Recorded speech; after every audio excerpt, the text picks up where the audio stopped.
Well, we have been traveling through the Gospel of Luke as a church this year. We started around Christmas, and we're just plugging away. Hope you all are enjoying it as much as I am. And excuse me, if I had to pick a theme over these last few weeks, it would be identity. We talked about this kind of last week, but identity in the sense of who Jesus is, definitely, certainly, for sure, but Jesus is revealing it to his disciples, just who he is, just as Luke is revealing it to us, his audience. But the question of identity for us starts to pop up as well. Like, okay, if Jesus is this, then who are we since we follow Jesus?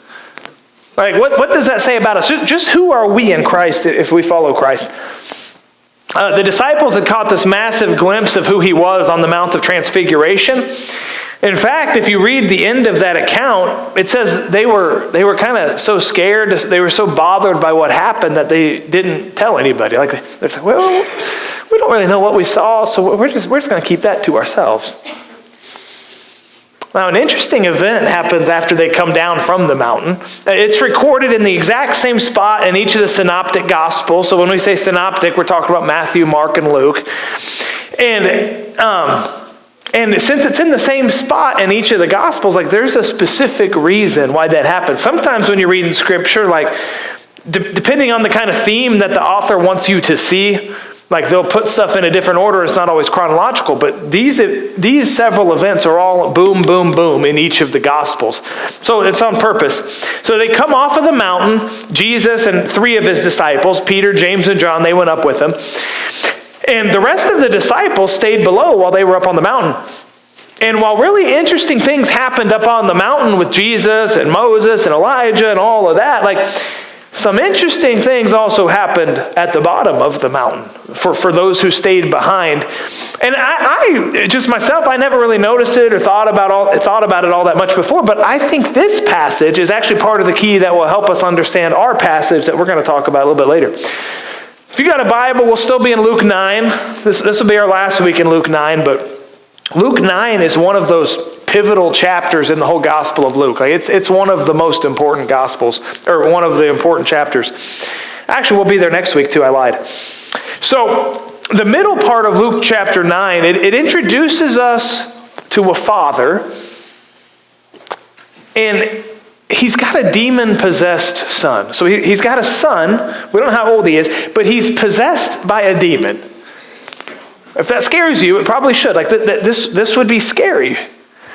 And the text just gives us a few details, but the kid has been demon-possessed since early childhood.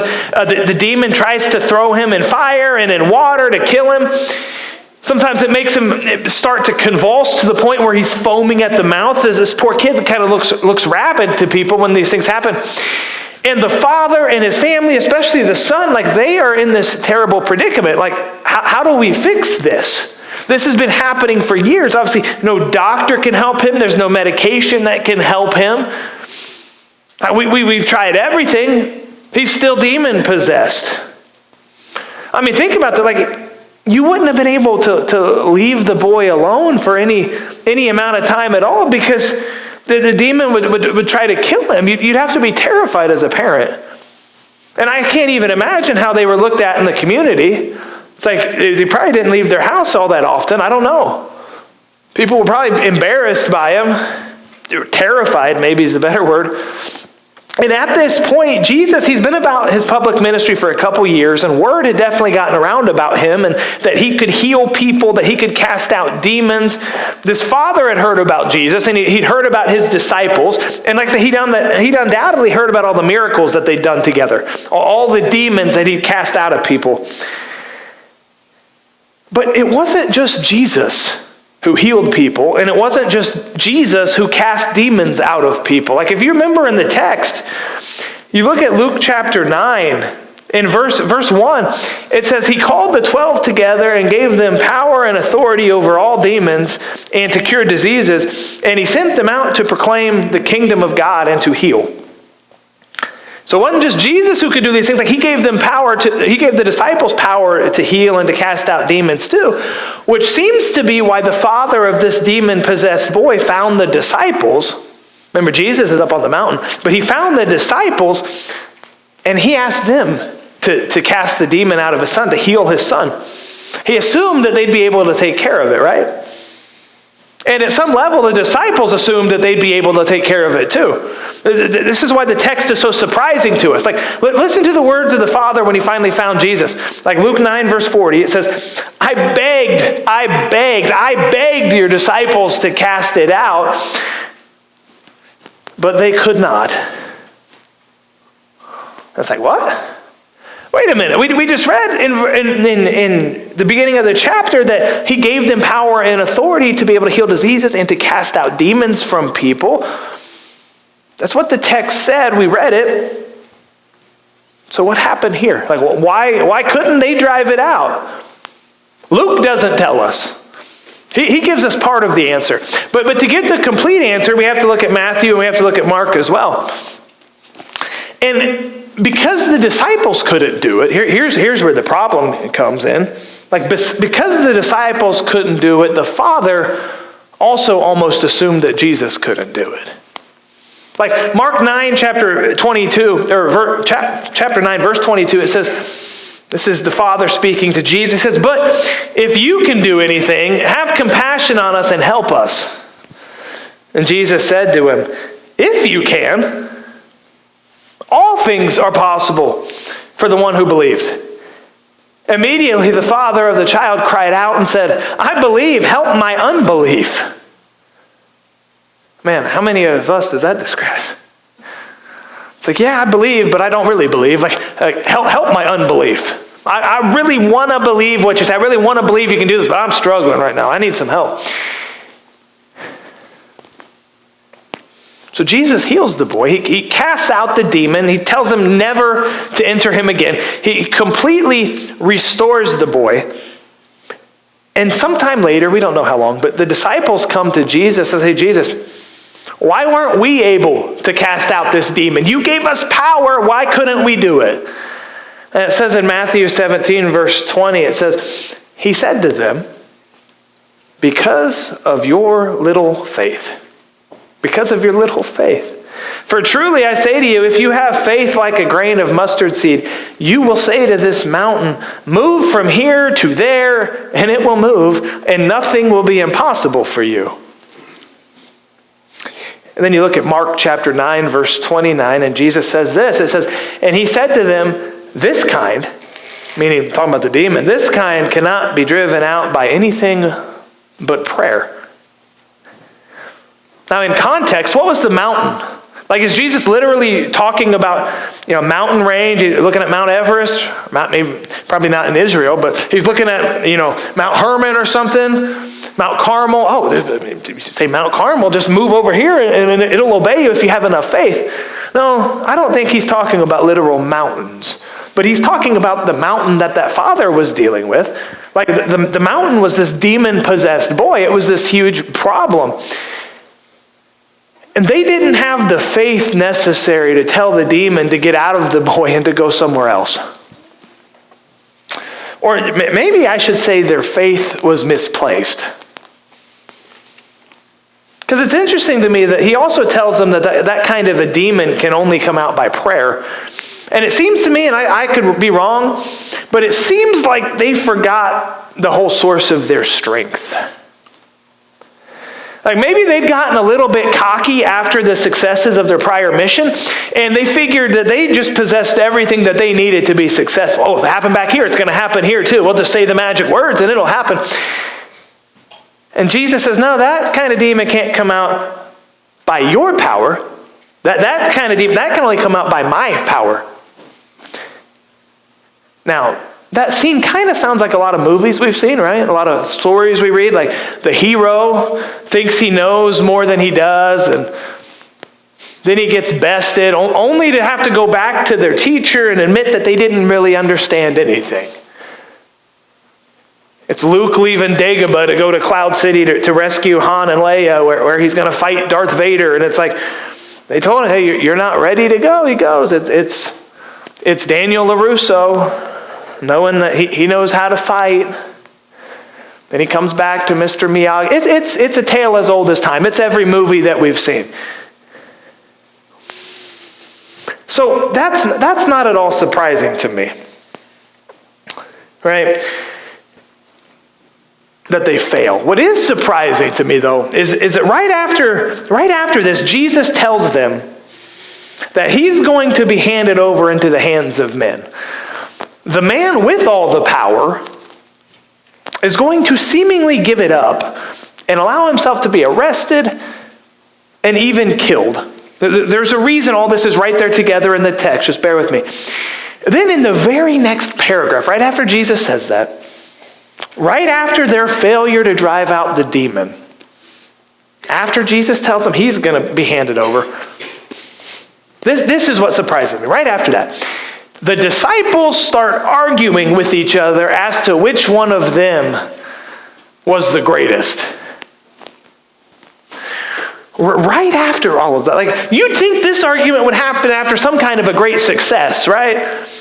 But here it happens after this colossal failure, where they couldn't do what they thought they were going to do.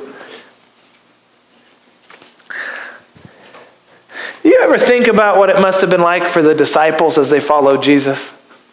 I think about it a lot. Like, they had to have some really interesting conversations. Like with each other, with Jesus over the 3 years that they spent with him. And if you think that conversation was saintly all the time, you probably need to think again. I have no doubt that they joked around. I have no doubt that Jesus joked with them. I have no doubt that Jesus laughed. I have no doubt that the disciples argued with each other. We see that in Scripture. I have no doubt they fought with each other. These were all young men. Now we get the sense that Peter's perhaps the oldest since he was married, and only he and Jesus had to pay the temple tax when it came due. The other disciples didn't have to pay it, meaning that they were not old enough to pay it. Like we tend to picture the disciples as old men thanks to famous paintings. You know, looking at you, Da Vinci. But they weren't old men. They were young men. And young men like to argue about things that don't matter. Anything and everything. Old men do too, but hopefully the arguments matter a little bit more, you know, as age tapers us off a little bit. You know, maybe we learn to grow up and have the fights that matter. It's partly why Paul will tell a young Timothy, hey, avoid foolish arguments. Don't let anyone look down on you because you're young. But you set an example. But the disciples are arguing with each other about who was the greatest among them. And I don't think at all that this is an accident that it takes place right after Jesus sent them out 2 by 2. Now, granted, admittedly, we don't know what happened on all those trips. But I would imagine that they had some success. Like, can you imagine the power that they must have felt the first time that they healed somebody? Man, his broken leg just mended. Man, that's awesome. Did you see what I just did? I mean, can you imagine the power that they must have felt when they drove out their first demon from someone? I just commanded a demon to leave and it obeyed it. It left. Now, I'd imagine that kind of stuff brings about a spiritual high like nothing else that they'd ever experienced. Like, I imagine they healed disease. I imagine they cast out multiple demons. And it's hard not to imagine the thrill that they might get when sickness and demons and disease obey them. I mean, we'll see some of this when Jesus sends out the 72 next week. So maybe I should save some of this, or we'll just call this part 1. Just be a little preview. But I'm speculating a little bit, I'll admit that. But I think it's likely that their mission trip stoked their pride to the point that it helped them pad their resumes. And when they got together, even after failure, it was easy to say, yeah, I failed here, but 2 weeks ago I did this. And then, as boys do, as men do, one by one, they each have a story to one up the other story. Have you been there? I've been there, yeah. That's exactly how we act when we're together. Matthew over there, I healed 6 lepers. Then you got Bartholomew. Yeah, well, I cast 3 demons out of a guy at once. Or Nathaniel, Nathaniel is Bartholomew, so he's not talking twice. But maybe Thomas. Well, a high fever left immediately when I gave the word. It just left. The person got up out of bed and she was dancing around. Andrew said, well, you know what? You guys did all that, but I'm the one who brought Jesus, the boy with the 5 loaves and the 2 fish. None of you even thought of anything. Peter, well, I walked on the water toward Jesus. And someone's like, yeah, you sank too. But one by one, I just get this picture that they swapped stories showing why they were each greater than the other one until Jesus stepped in and completely shut it down. But he didn't come in with guns blazing and yell at them. What he did, sent an even stronger message. Audrey, come here. He didn't come in there chewing them out and doing all of this stuff, telling them how stupid they were. He didn't even give them a display of his full power. He could have. Instead, to a group of men arguing about which one of them was the most powerful among them, Jesus teaches them about powerlessness. He flips their argument on its head. It says in Luke 9, verse 46, it says, an argument arose among them as to which of them was the greatest. But Jesus, knowing the reasoning of their hearts, took a child and put him by his side and said to them, whoever receives this child in my name receives me, and whoever receives me receives him who sent me. For he who is least among you all is the one who is great. Now, children weren't valued at this time, hardly at all. And yet Jesus, to show the disciples about greatness, he takes a child and he places them in their midst and has them look at the child to a group of young men fighting about how powerful they each were, how powerful they thought they were, I should say. He sets a child in front of them so that they can learn about powerlessness. You can sit down, thank you. See, the disciples had got to this point where they were feeling pretty special and pretty prideful about being Jesus' main disciples. They'd had this taste of power and they wanted to keep it for themselves. We know this because of the very next passage. I want you to see how John responds to Jesus. They see the child, they hear what Jesus said, and John gives a really weird answer. At first you're like, this does not make any sense whatsoever. Somebody put this in the wrong order or something. Listen to John's response. Luke 9:49. It says, John answered, Master, we saw someone casting out demons in your name, and we tried to stop him because he does not follow with us. But Jesus said to him, do not stop him, for the one who is not against you is for you. It's what? Hold on. What does one have to do with the other right there? Clearly, John at least didn't want to share the power available in Christ. It seems they wanted to keep it for themselves, right? And if you read on in the very next verses, it's James and John who want to use the power of God to call down fire on their enemies. These young men had become obsessed with power. And they're not the only ones. If we're honest here this morning, some of us are obsessed with power. Some of us are obsessed with control. Some of us are obsessed with wanting to be in charge of everything that we can get our hands on. Yet, Jesus took a child. We don't know how old. The word can be used for babies as well as young children. We can assume the child was less than 12 years old. And I used to believe that this passage was all about the innocence of children. I don't believe that's even in the ballpark anymore. This isn't about the innocence of children. It's about the powerlessness of children. To a group of young men who wanted to be great and powerful, Jesus taught them about being least. The way to greatness wasn't through power, but through complete dependency upon him. In our world, we obsess over the powerful, but we barely give a second thought to children. We want this. Could you throw up the first picture? Who is that? Yeah, what's his nickname? Does anybody know? Muhammad Ali? Somebody said it. Yeah, the greatest. That's what we want. We want to be the guy on the mat standing and our opponent down there on the ground. We want everyone to think we are the greatest. That's what the disciples wanted.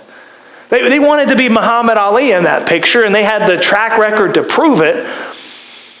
This is what we want. However, the next picture is what we need. This is what we need to be. We want the first picture. This is what we need to be. What's as powerless as a child? Not much. I mean, they can't do anything for themselves, especially as infants. They're completely dependent upon their parents for anything, for everything. They don't work. They don't earn anything. In fact, they cost a lot, right? And the young people thinking about having babies, they cost a lot. You will never have your own money again. Everything given to them is a gift from loving parents. The way to receive Christ and the one who sent him is to receive or to accept helpless children in his name. And here's what's kind of funny to me. We'll read this. Many churches around the country will read this, but we don't believe it. Because if we believed that this was true, then no one in any church anywhere should ever have to beg people to serve in the nursery. Yet here we are. I mean, you can go look at our own nursery schedule, and there's all kinds of blank spots on the nursery schedule each month. If you do serve in the nursery, thank you. This isn't a nursery sermon. This is just goes to show that it's really interesting. Like, do you wonder why no one usually wants to help serve in the nursery? There's no glory in serving in the nursery. There's no power in it.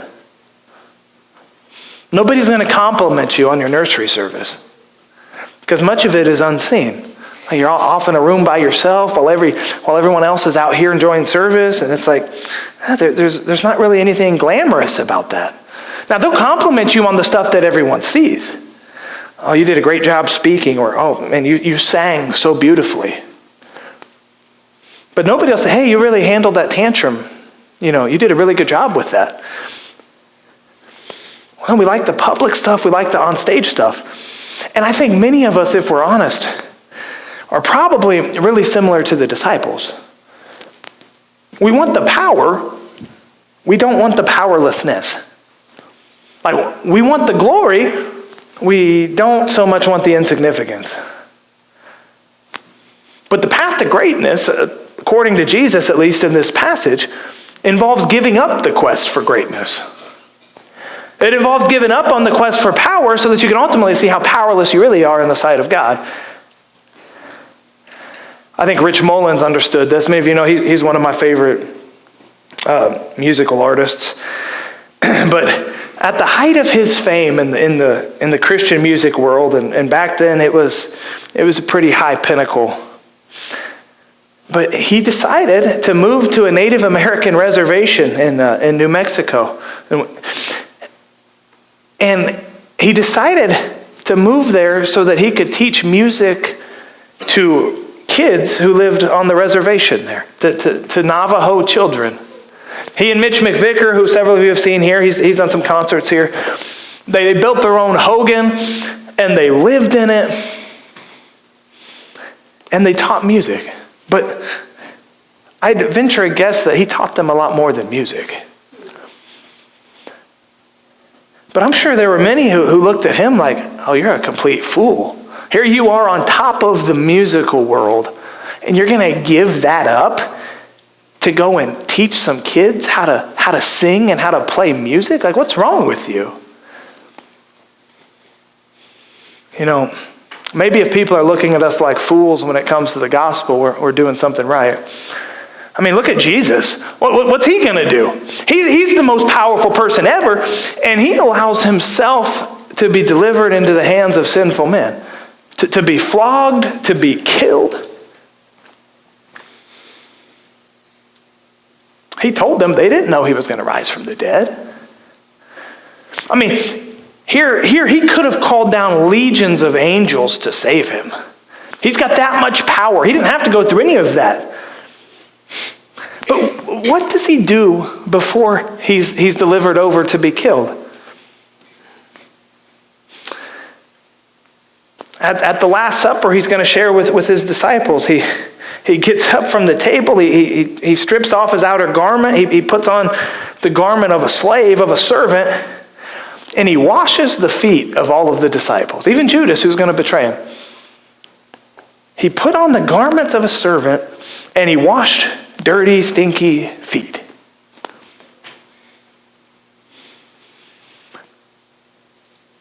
And I don't know if you know this, but even right after that, right after he washed the feet of the disciples, they had an argument again as to which of them were the greatest. But the fact of the matter is, none of us are greater than our master, who is among us as one who serves. We all want to be great and powerful, and yet what we need to become is like children.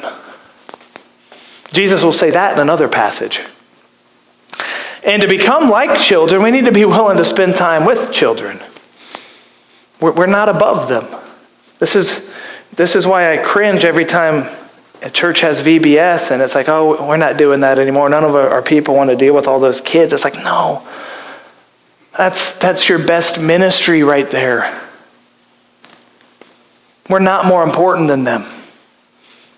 We need to be willing to serve children, to love children, to teach them about the gospel.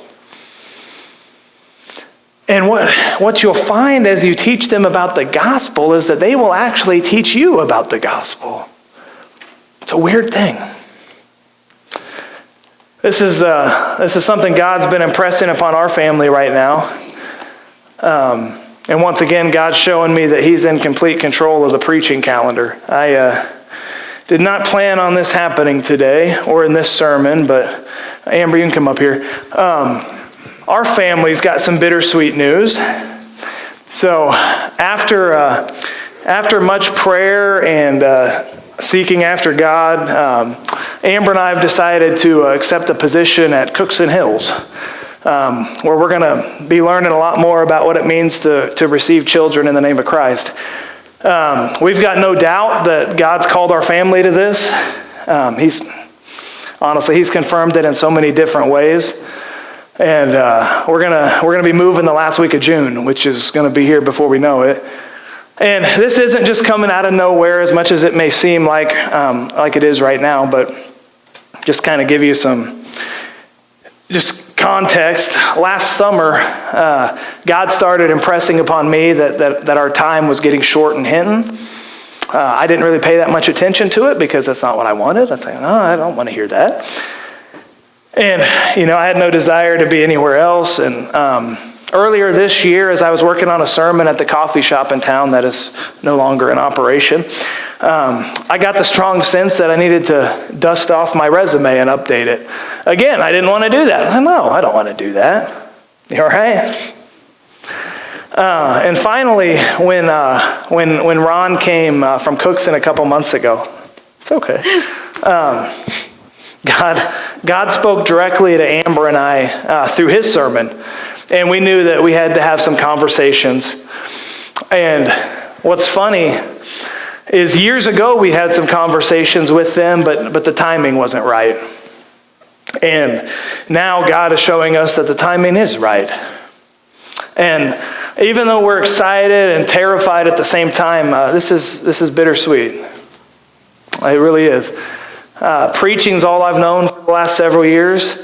And Hinton is the longest, believe it or not, Hinton, it's the longest any of us have lived anywhere. Both of us.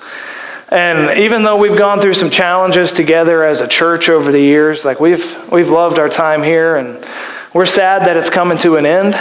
We've made lifelong friends both in the church and in the town, and we love you all, and we're going to miss you greatly, but we've learned that when God calls you to something, you have to obey.